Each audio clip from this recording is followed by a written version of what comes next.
Okay, I want you to picture a scenario. I think we've all been here at some point. You're listening to a leader give a speech. And I don't just mean a good speech, I mean a perfect speech.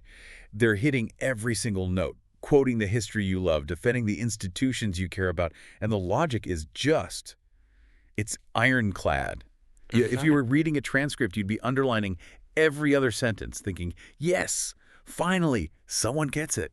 It's a really seductive moment, isn't it? We love hearing our own convictions reflected back at us with that kind of clarity and confidence. It makes us feel seen.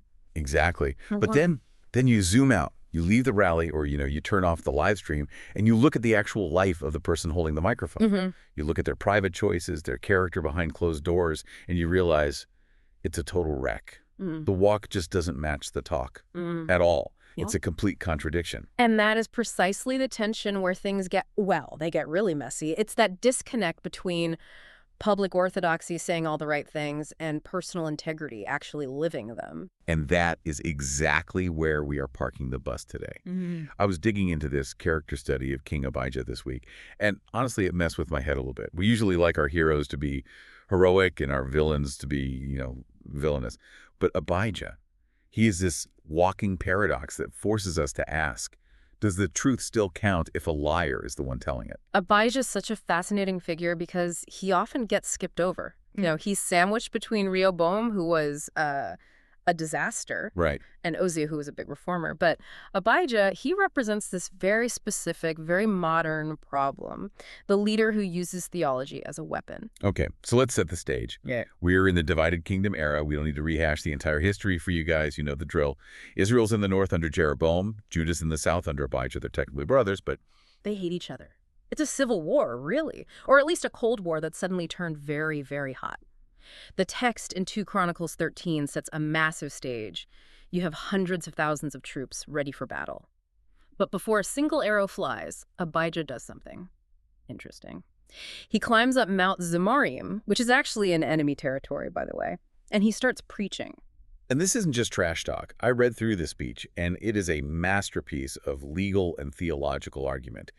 He basically takes Jeroboam to court, right there on the battlefield. He does. He constructs this three-pronged argument that is technically flawless. If you were a lawyer in the court of ancient Near Eastern politics, you would lose this case. Okay, let's break down those arguments because I think the specifics really matter here.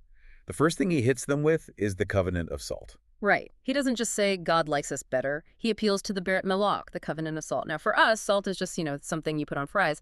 But in the ancient world, salt was a preservative. It didn't rot. It couldn't decay. So by calling it a covenant of salt, he's saying, this deal God made with David, it's permanent. It's chemically pure. You can't just dissolve it because you decided to have a rebellion. Exactly. He's anchoring his legitimacy in an unchangeable divine decree. He's telling the northern tribes, you are fighting against gravity. You are fighting the fundamental structure of the universe that God himself established. It's a powerful opening. And then he pivots to point 2, which is where he gets really aggressive. He goes right after their priesthood. This is the law and order section of the speech. He points out that Jeroboam, to consolidate his own power, had fired all the Levites. He kicked out the authorized personnel, the sons of Aaron, and just set up his own system. Yeah, the text says Jeroboam made priests out of whoever came to consecrate himself. It was basically a pay-to-play clergy. That's a great way to put it. If you had the cash, you got the robe. Which, for Abijah, is a brilliant political attack. He's saying, look at us in Judah. We have the sons of Aaron. We have the Levites. We have the authorized chain of command. You guys over there, you're running a startup religion with unauthorized employees. He's claiming institutional legitimacy. He's saying we follow the manual. And he gets so specific, he starts listing the furniture, doesn't he? He does. He mentions the morning and evening burnt offerings, the showbread arranged on the pure table. The golden lampstand. The golden lampstand and the lamps burning every evening, yes. Why get that granular? I mean, why is a king in the middle of a pre-battle speech talking about lamp oil? Because details signal devotion. He is signaling to everyone listening, his troops and the enemy, that he is the true defender of the faith. He's saying, we haven't changed a thing. We're keeping the charge of the Lord. You all abandon it for a couple of golden calves. And you know what? Listening to him, I find myself nodding along. I'm rooting for this guy. He's standing on a mountain. He's outnumbered. And he's defending true traditions against a rebel who set up idols. He checks every single box of the good guy. He sounds exactly like the kind of leader that people of faith often want. He knows the lingo, he respects the rituals, and he's willing to fight for the institution. And here's the kicker. He's right. Factually, everything he said in that speech is true. The covenant was with David. The priests were supposed to be sons of Aaron. Jeroboam was a corrupt idolater. Abijah is telling the truth. He is telling the truth. And this is where we have to stop and ask that uncomfortable question. Does speaking the truth mean you actually possess the truth? Because Abijah is clearly using these theological facts to demoralize his enemy and rally his base. It's truth being weaponized for political survival. That feels a bit cynical, though. I mean, can't he be doing both? Can't he be a savvy politician and a faithful believer? Why do we have to assume it's just a tool for him? We wouldn't have to assume, not if we only had the account in Chronicles. If we stop reading there, Abijah is a hero, case closed. But we have the other account. We have the parallel record in 1 Kings. Okay, so we flip the page. What does the opposition research say about Abijah's actual life? It shatters the image completely. 1 Kings 15, verse 3 is, well, it's devastatingly concise.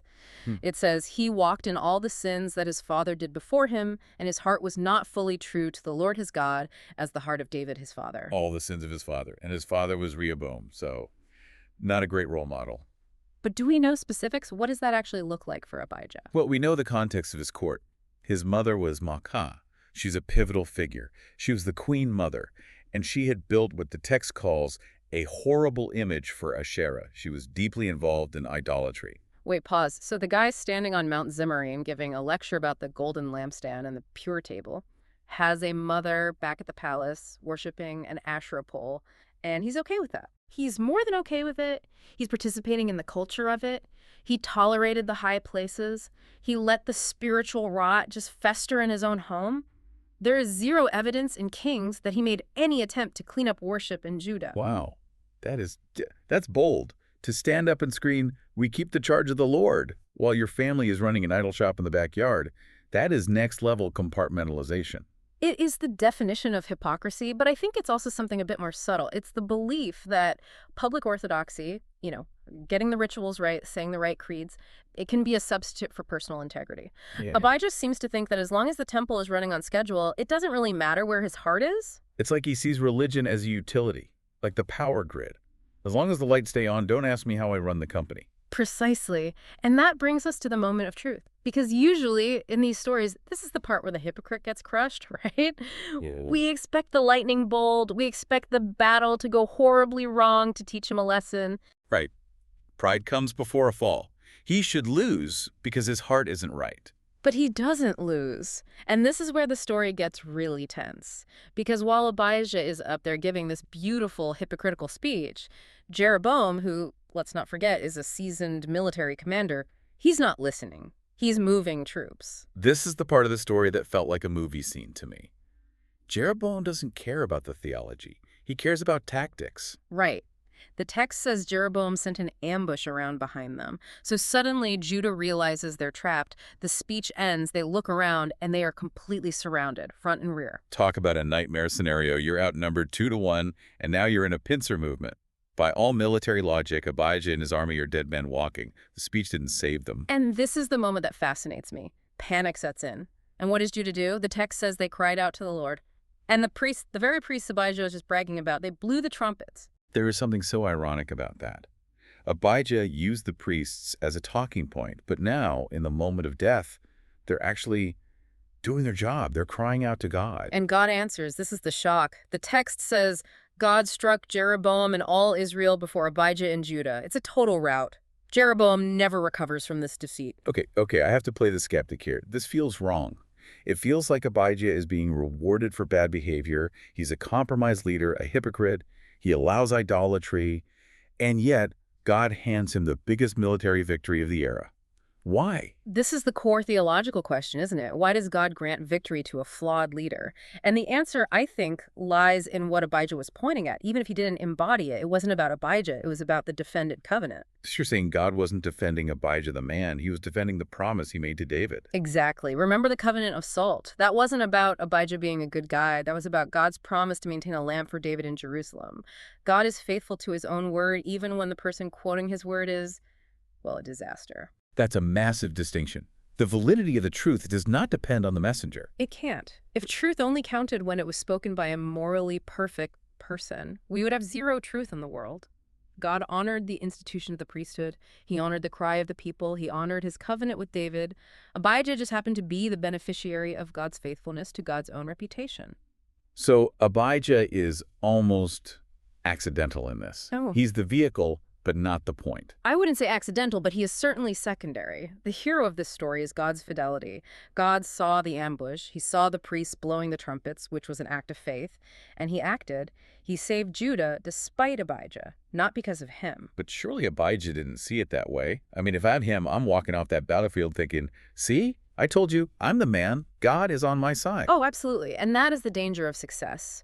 We so often interpret success as divine approval. I won the election, so God must be happy with me. Or, I make $1 million, so I must be blessed. But Abijah proves you can have public success while being a complete spiritual failure. That's terrifying, actually. You can win the battle and still lose the war for your own soul. Yes. Abijah got what he wanted. He kept his throne. He defeated his rival. But listen to how his life is summarized. He walked in the sins of his father. He never turned. The victory didn't transform him. It just confirmed him in his arrogance. So let's bring this down to the pavement for us. Because we live in a world full of Abijahs. We're constantly surrounded by leaders, politicians, influencers, even religious figures who are incredibly skilled at rhetoric. They know exactly what to say to get us nodding. They know how to appeal to our covenants. They know how to signal that they're on our team. And the temptation for us, especially when we feel like we're at war culturally or politically, is to just give them a pass on the character stuff. We say, I don't like his private life, but hey, he defends the right policies. He fights the right battles. That is the pragmatic trap. And look, on a secular level, maybe you can argue that's fine. You don't need your plumber to be a saint. You just need him to fix the pipes. But when we are talking about leadership that claims to represent truth or values, the story of Abijah is a huge warning. A warning that we might win the battle but lose our own integrity in the process. A warning that we shouldn't be fooled. Just because someone delivers a victory doesn't mean they're good. And just because someone speaks the truth doesn't mean they know the truth. We need to be mature enough to separate the message from the messenger. That's so hard to do, though. It requires a lot of mental discipline to say, okay, what this person is saying is true, and I agree with it, but I cannot endorse who this person is. It is hard. But the alternative is so much worse. The alternative is that we start excusing the sin because we like the speech. We start saying, well, he defended the lampstand, so the Asherah pole in the backyard doesn't matter. And once you do that, you've lost the very truth you claimed you were trying to defend. You become the thing you hate. Exactly. You become Jeroboam while pretending to be David. Wow. That hits home. It's also a check on how we listen, you know? Yeah. I catch myself doing this. If I like the speaker, I assume everything they say is brilliant. If I don't like them, I assume everything is a lie. It's confirmation bias. And Abijah just shatters that. Yeah. If you hated Abijah, you still had to admit his speech was legally and theologically correct. If you loved Abijah, you had to admit his life was a mess. Truth is objective. It doesn't change based on how we feel about the source. So God can hit a straight lick with a crooked stick. He does it all the time. In fact, given human nature, that's really the only kind of stick he has to work with. But that's a testimony to his power, not an excuse for our crookedness. I think that's the hopeful part of this deep dive. Because if the success of the covenant, of the whole plan, depended entirely on leaders being perfect, We would have been doomed a long, long time ago. It's incredibly comforting, actually. The priesthood survived Abijah. The line of David survived Abijah. The promises of God are just more durable than the failures of men. So as we wrap this up, we've got this picture of a king who's a master debater, but a spiritual failure.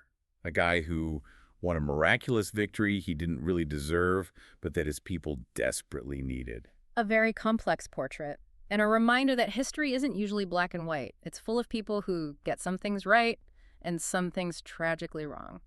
So here's the thought I want to leave you with today, and it's a bit of a mirror check.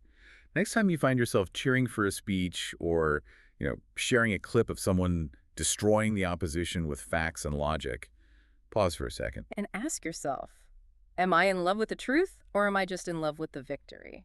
And on the flip side, if you hear truth coming from a source you despise, from a compromised person, do you have the integrity to acknowledge it's still the truth? Or does the messenger just completely blind you to the message? Can you honor the covenant of salt, even if you don't like the king who's holding the shaker? That is the question. Deep stuff from the divided kingdom. Thanks for diving in with us, and we'll catch you on the next one. See them.